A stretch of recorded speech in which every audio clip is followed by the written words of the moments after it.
ভাই আমার মতন লোক যিনি আর এরকম ভুল না করে এত বড় গরু আর কেউ চিনে না বানায় ভাই। আমার নিজের আমি দিনাদায় হয়ে গরুটা 5.5 বছর পুষেছি ভাই।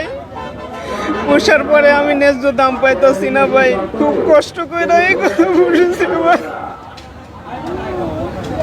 গরুটা যদি না বেচতে পারি ভাই আমার ফাঁসি নিয়ে মরে দেওয়া লাগবে ভাই, না স্যার আমি দিনাদামও কি আমি তো ভাই মরি শেষ ভাই।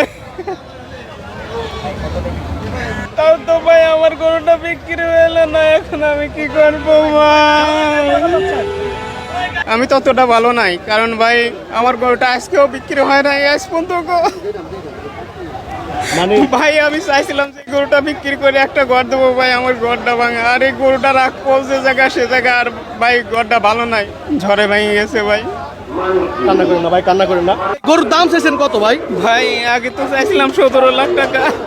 মানে আগে 17 লাখ টাকা চাইছেন, এখন কত চাচ্ছেন ভাই? কত হইলে বিক্রি করুন গরুটা? এখন ভাই ফিস 13 থেকে 14 হলে পরে ভাই আমি বিক্রি করে দেবো, না ছাড়া ভাই এই গরুটা আমি ফেরত দিয়ে দেবো। আর কি করবো ভাই, মানে আমি এই গরুর খাবার খাইতে পারবো না ভাই, কারণ আমি নিজেই তো ঠিক মতন বাদ পাই না। এই গরুটা আমি কিভাবে আর মানুষ কান্না করেন না ভাই, কান্না করেন না, কান্না করেন না ভাই, ভাই কান্না করেন না, মানে কান্না করেন না ভাই। মানুষ কতটা কষ্ট পাইলে ভাই, কান্না করেন না, কান্না করেন না।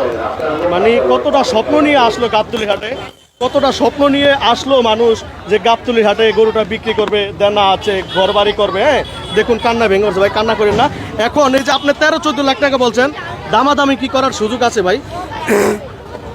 অবশ্যই দামাদামি করার সুযোগ আছে, কারণ এই গরুটা নিজে আমি আর খাওয়াইতে পারবো না। এই গরুটা আমার যতটুকু সামর্থ্য ছিল আমি সেটুকু বিক্রি করি, এই গরুটাই এখন আমার সম্বল ভাই। ভাই ভাই কান্না করেন না, কান্না। মানে মানুষ মানুষ কতটা কষ্ট পাইলে, মানে অনেক দূর দূরান্ত থেকে আমি গতকালকে আমি মানে কি করে আমার নিজেরই কান্নায় আবর্তাছে। মানে কতটা স্বপ্ন নিয়ে মানে অনেক দূর দূরান্ত থেকে মানুষ গরু নিয়ে আসে, যে অনেক দেনা ছিল ওই গরু নিয়ে, কান্নায় ভেঙে পড়ছে অলরেডি। আমার নিজেরই কান্নায় পড়তেছে। আমি সত্যি কথা, ভিডিওটা সবাই শেয়ার করে দেবেন। আমি সবার কাছে বিনীত অনুরোধ করুন, কারণ ঢাকার ভিতরে বহু টাকা পয়সালা মানুষ আছেন, এই গরুটা নিয়ে আপনারা একটু উদ্ধার করেন। অনেক স্বপ্ন নিয়ে গরুটা আসলে ভাই, কান্না করেন না, কান্না করেন না ভাই। ভাই আমাদেরকে মানে কান্নায় ভেঙে পড়ছে। আমি আপনি কান্না করেন না, মানে আমি নিজে কি আমি নিজেও ইমোশনাল হয়ে গেছি, আমি নিজেও ইমোশনাল হয়ে গেছি ভাই। বসেন আপনি ভাই বসেন। আমার মতন লোক যিনি আর এরকম ভুল না করে এত বড় গরু আর কেউ চিনে না বানায় ভাই। আমার নিজেরই মানুষ, আপনারা সবাই ভিডিওটা শেয়ার করে দেবেন। আমি আপনাদের কিচ্ছু চাই না, জীবনে বহুত ভিডিও করছি, এই ভিডিওটা এমনভাবে শেয়ার করবেন যেন ঢাকা শহরের প্রত্যেকটা মানুষের কাছে যায় এবং এই গরুটা যেন বিক্রি হয়ে যায়। আমি সবার কাছে একটা আবেদন, আর কিছু না, আমি আপনাদের কাছে। কারণ এই আজকে কয়েকদিন মিডিয়ায় নিউজে এই গরুটা নিয়ে অনেক নিউজ দিছে, গরুটা এখনো বিক্রি হয়নি। আপনার সব আমরা স্ক্রিনে নাম্বার দিয়ে দেবো, আপনার খেলা করেন না।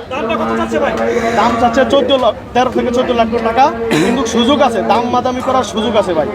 ভাই কান্না করেন না, দেখুন খামারির অবস্থা পুরোই খারাপ। মানে আমরা ভাই কান্না করেন না, কান্না করেন না ভাই। আমার মতন বুকামুকাম যেন কেউ যেন না করে। আমি দিনাদায় হয়ে গরুটা 5.5 বছর পুষেছি ভাই। পুষার পরে আমি ন্যায্য দাম পাইতেছি না ভাই, খুব কষ্ট করে এই গরু পুষেছি ভাই। ভাই আমি এখন বর্তমানে এই গরু খাইতে খুব দিনাদায়ী হয়ে গেছি ভাই। এই গরুটা যদি না বেচতে পারি ভাই আমার ফাঁসি নিয়ে মরে দেওয়া লাগবে ভাই, না স্যার আমি দিনাদামও কি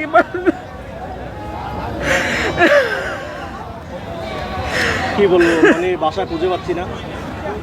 আসলে আমি আমার নিজের কথা যদি চিন্তা করি, একটা গরু লালন পালন করার পর যদি একটা আশায় থাকি যে গরুটা বিক্রি করবো, অনেক দামে বিক্রি করব, কিন্তু যখন গাবতলী হাট, আপনারা জানেন বাংলাদেশের সবচেয়ে বড় হাট গাবতলী হাট, এখানে যদি আনার পরে যদি এইভাবে কান্না করে, তাহলে মানুষের মন থেকে এই বড় গরু একসময় উঠে যাবে, লালন পালনই করবে না, মানুষের মন থেকেই উঠে যাবে। উনি কানতে কানতে অলরেডি ভেঙে পড়ছে। আমি আপনাদের সবার উদ্দেশ্যে একটা কথা বলতে চাই, কারণ বাংলাদেশে অনেক প্রশাসন আছেন, বিভিন্ন টাকা পয়সা আছেন, আপনারা এই গরুটা নিয়ে তাদেরকে উদ্ধার করবেন।